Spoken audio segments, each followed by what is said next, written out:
আসসালামু আলাইকুম, সবাই কেমন আছেন?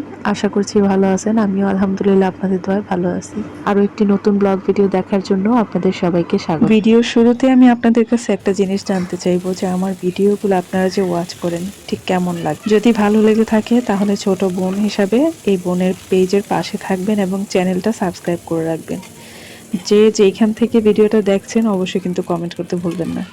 যাই হোক, দিনের সকালটা আজকে আপনাদের সাথে শেয়ার করছি।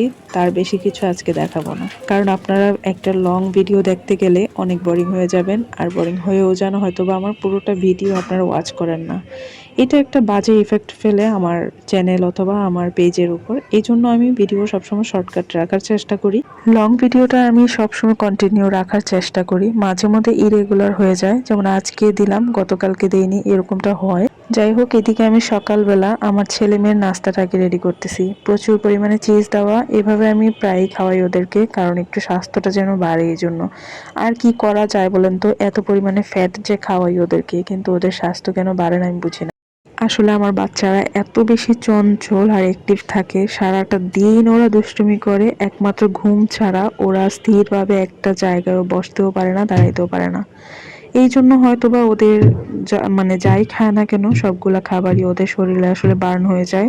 এক্সট্রা করে যে ফ্যাট তৈরি হবে, তো রেস্ট থাকারও দরকার। যেসব বাচ্চারা দেখবেন চুপচাপ থাকে ওদের আসলে স্বাস্থ্যটা কিন্তু ভালো থাকে। একসঙ্গে কিভাবে ৪-৫টা পরোটা বানাবেন আমার থেকে শিখে নেন। দেখেন, আমি একসঙ্গে 3টা পরোটাকে ভাজবো। প্রথমে আমি এগুলাকে হালকা সেকা দিয়ে নিলাম। এভাবে করে আপনি মানে যতটা খুশি বানাইতে পারবেন, 10টা-12টা পরোটাও আপনি একসঙ্গে ভেজে ফেলতে পারবেন। একটু টেকনিক জানা থাকলে আসলে গ্যাসটাও সাশ্রয়ী হয় আর সময়টাও বাঁচে। তো আর কি করার, আমি আসলে সময়ের পিছনে দৌড়াই, আমার পিছনে সময় দৌড়ায় না।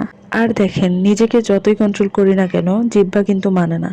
বাচ্চাদের জন্য যখন নাস্তা বানাচ্ছিলাম, তো স্মেলটা এত বেশি ভালো লাগতেছিল, ইচ্ছে হচ্ছিল আমার এই বাটার দিয়ে পরোটা বানায় খাইতে। তো যাই হোক, যেই ভাবা সেই কাজ। এই বয়সে যদি না খাই, যখন রোগ বেঁধে যাবে তখন আর কি খাবো। সব সময় নিজের উপর অত্যাচার করা ঠিক না। আমি একটু ডায়েটিং এ আছি, এই জন্য আমি তেলটা অ্যাভয়েড করি। চাইলে একদম তেল ছাড়াই রান্না করলে মানে সব থেকে বেটার হয়, কিন্তু এটা তো আর সম্ভব না। যতটুকু সম্ভব ততটুকু অ্যাভয়েড করি। আবার সব সময় নিজের মনের কথাও শুনতে হয় না। মন কিন্তু আপনাকে অনেক কিছু খেতে বলবে, অনেক কিছু মন চাইবে, তার জন্য সবকিছু খাওয়া ঠিক না। এর দৃষ্টান্ত উদাহরণ যদি বলি, তাহলে বলতে হবে যে কারিনা কায়সার মেয়েটা আসলে এত অল্প বয়সে মারা গেল। এটা আসলে কোনোভাবেই মানা যায় না। কেন জানি 2 দিন যাবত ওনার চেহারাটা আমার চোখে অনেক ভাসতেছে। কি মায়াবী, খুব সুইট একটা মেয়ে, কিন্তু দেখেন অস্বাস্থ্যকর লাইফস্টাইল। সে হয়তোবা পরে অনেক কিছু মেনটেন করছে, কিন্তু যা হবার তো তার আগেই হয়ে গেছে অলরেডি। খাবার দাবার তো আমরা কন্ট্রোল করবোই, তার থেকেও বড় বিষয় হচ্ছে পর্যাপ্ত পরিমাণে ঘুম এবং পানি খাওয়া। আমার ভিডিওর এই পর্যন্ত যারা সঙ্গে ছিলেন, তো সবাইকে অনেক ধন্যবাদ। তার সঙ্গে আপনারাও স্বাস্থ্য সচেতন হবেন এবং পর্যাপ্ত পরিমাণে পানি পান করবেন। আজকের মতো এখানেই বিদায় নিচ্ছি। আল্লাহ হাফিজ।